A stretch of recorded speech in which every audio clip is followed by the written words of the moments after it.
विश्वास एक अनसुनी कहानी। सबरी को आश्रम सौंपकर महर्षि मतंग जब देवलोक जाने लगे तब सबरी भी साथ जाने के लिए जिद करने लगी। सबरी की उम्र 10 वर्ष थी। वो महर्षि मतंग का हाथ पकड़कर रोने लगी। महर्षि सबरी को रोते देख व्याकुल हो उठे। सबरी को समझाया, पुत्री, इस आश्रम में भगवान आएंगे, यहाँ प्रतीक्षा करो।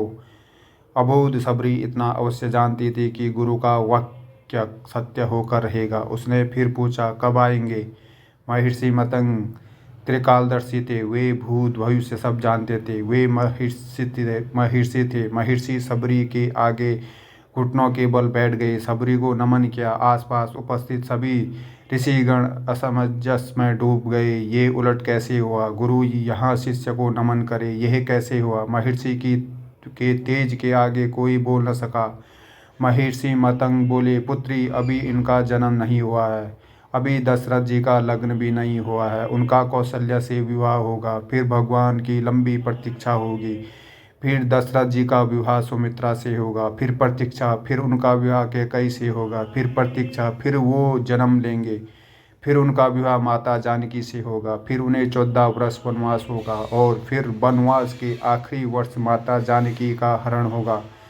तब उनकी खोज में वे यहाँ आएंगे। तुम उन्हें कहना, आप सुग्रीव से मित्रता कीजिए, उसे आतताई बाली के संताप से मुक्ति कीजिए। आपका अभिष्ट सिद्ध होगा और आप रावण पर अवश्य विजय प्राप्त करेंगे। सबरी एक क्षण कृतज्ञ हो गई। अबोध सबरी इतनी लंबी प्रतीक्षा के समय को माप भी नहीं पाई।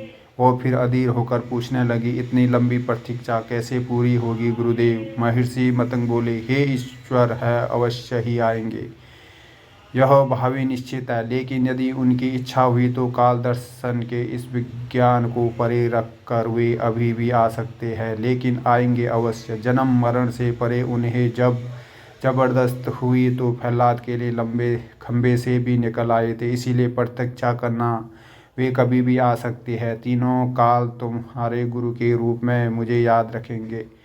शायद यही मेरी तप का फल है। सबरी गुरु के आदेश को मान वहीं आश्रम में रुक गई। उसे हर दिन प्रभु श्री राम की प्रतीक्षा रहती थी। वह जानती थी कि समय का चक्र उनकी उंगली पर नाचता है। वे कभी भी आ सकते हैं। हर रोज रास्ते में फूल बिछाती, हर क्षण प्रतीक्षा करती, कभी भी आ सकते हैं। हर तरफ फूल बिछाकर हर क्षण प्रतीक्षा। सबरी बूढ़ी हो गई, लेकिन प्रतीक्षा उसी अबोध चित्त से करती रही और एक दिन उसके बिछाए फूलों पर प्रभु श्री राम के चरण पड़े। सबूरी का कंठ अवरुद्ध हो गया। आंखों से अश्रुओं की धारा फूट पड़ी। गुरु का कथन सत्य हुआ। भगवान उसके घर आ गए। सबूरी की प्रतीक्षा का फल ये रहा कि जिन राम को कभी तीनों माताओं ने जूठा नहीं खिलाया, उन्हीं राम ने सबरी का जूठा खाया। अद्भुत, सुंदर, अति सुंदर, भाव विभोर कर देने वाला एक प्रसंग है ये। अगर कहानी आप लोगों को अच्छी लगे तो चैनल को लाइक, शेयर और सब्सक्राइब जरूर कर